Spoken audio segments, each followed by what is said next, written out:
இனியவர்களே, இன்று தவக்காலத்தின் முதல் ஞாயிறு.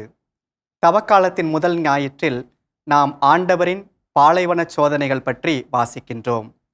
பாலைவன சோதனைகள் பற்றி மத்தேயு, மார்க்கு, லூக்கா என்னும் 3 நற்செய்தியாளர்கள் பதிவு செய்கின்றனர். இவர்களில் மார்க்கு மிகவும் சுருக்கமாக இயேசு சோதிக்கப்பட்டார் என்று மட்டும் பதிவு செய்து விடுகிறார். மத்தேயு மற்றும் லூக்கா இந்த சோதனைகளை 3 சோதனைகளாக முன்மொழிகிறார்கள். இவற்றிலும் கூட மத்தேயுவின் வரிசையும் லூக்காவின் வரிசையும் சற்றே மாறுபடுகிறது. இயேசுவுடைய வாழ்வில் 2 அடித்தள அனுபவங்கள் நடந்தேறுகின்றன. முதல் அடித்தள அனுபவம் அவருடைய திருமுழுக்கு. அந்த திருமுழுக்கின் போதுதான் தான் யார் என்ற அந்த தாண்மையை இயேசு பெற்றுக்கொள்கிறார். இரண்டாவது, திருமுழுக்கு பெற்றவுடன் தூய ஆவியார் அவரை உடனடியாக பாலைவனத்திற்கு எடுத்துச் செல்கிறார். அங்கே அவர் அலகையால் சோதிக்கப்படுகிறார். இப்படியாக இயேசுவின் அடித்தள அனுபவம் தூய ஆவியுடைய துணையாலும் தீய ஆவியை எதிர்கொள்வதாகவும் இருக்கின்றது. மத்தேயு நற்செய்தியின்படி கொடுக்கப்பட்டுள்ள இன்றைய இயேசுவின் பாலைவன சோதனைகளை நம்முடைய சிந்தனைக்கு எடுத்துக்கொள்வோம். மத்தேயு இயேசுவின் 3 சோதனைகளை இப்படியாக முன்மொழிகின்றார். முதலில் அப்பம், அதாவது உணவு தொடர்பான ஒன்று. இரண்டாவது ஆலயம், மூன்றாவது மலை. அப்பம், ஆலயம், மலை என்று 3 அடுக்காக இயேசு சோதிக்கப்படுவதாக மத்தேயு நற்செய்தியாளர் பதிவு செய்கிறார். முதல் சோதனை அப்பம் சார்ந்ததாக இருக்கிறது. அதாவது கற்களை அப்பமாக மாற்று. இரண்டாவது சோதனை கடவுளை சோதி. மூன்றாவது காலில் விழு. ஆக கற்களை அப்பமாக மாற்றுதல், கடவுளை சோதித்தல், காலில் விழுதல், இந்த 3ஐயும் நாம் எப்படி புரிந்து கொள்வது? முதலில் இயேசு பசியாக இருக்கிறார். 40 நாட்கள் உணவருந்தாமல் இருக்கிறார். இங்கே 40 என்ற எண்ணும் பாலைவனமும் இஸ்ராயல் மக்கள் தங்களுடைய பாலும் தேனும் பொழியும் கானான் நாட்டை நோக்கி கடந்து சென்ற போது குறித்த ஆண்டுகளையும் அதே நேரத்தில் அவர்கள் மேற்கொண்ட பயண சூழலையும் குறிப்பிடுகிறது. இயேசுவும் புதிய மோசேவாக, புதிய இஸ்ராயலாக வெளிவரப்போது அவரும் சோதிக்கப்படுகிறார், பாலைவனத்தில் வழிநடத்தப்படுகிறார்.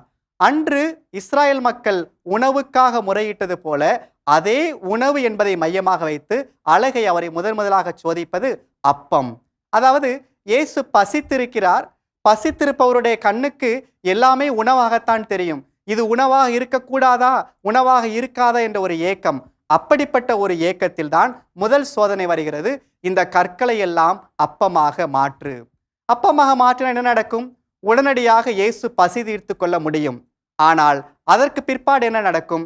இயேசு தன்னுடைய பணியை செய்வதற்கு பதிலாக அப்பங்களை பெருகி கொண்டே செய்வார். அப்பங்களை உருவாக்கி கொண்டே செல்லக்கூடிய ஒரு நபராக, மனிதருடைய உடல் சார்ந்த தேவை நிறைவு செய்யக்கூடிய ஒரு மெசியாவாக மாறிவிடுவார். இயேசு என்ன சொல்கிறார்? அந்த சோதனைக்கு மறுப்பு தெரிவிக்கிறார். அந்த சோதனைக்கு அவர் உட்படவில்லை.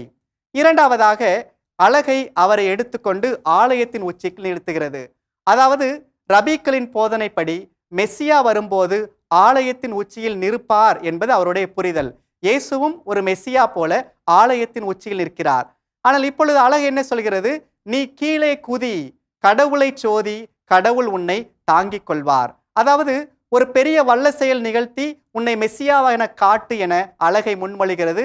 இயேசு அந்த சோதனையை மறுக்கிறார். மூன்றாவதாக அலகை அவரை உயர்ந்த மலைக்கு கூட்டி போய், உனக்கு அனைத்தையுமே தருவேன், நீ என் காலில் விழுந்து என்னை வணங்கு, என்னை ஏற்றுக்கொள், என்னை உன் தலைவராக ஏற்றுக்கொள் என்று முன்மொழிகிறது. இயேசு அந்த சோதனையிலிருந்து விடுபடுகிறார். ஆக கற்களை அப்பமாக மாற்றவில்லை, கடவுளை சோதிக்கவில்லை, காலில் விழவில்லை. இந்த 3லும் இயேசு என்ன செய்கிறார் என்றார்? தன்னுடைய கட்டின்மையை, சுதந்திரத்தை காத்து கொள்கிறார். ஆக சோதனைகள் பல நம்மை சுற்றி வரலாம்.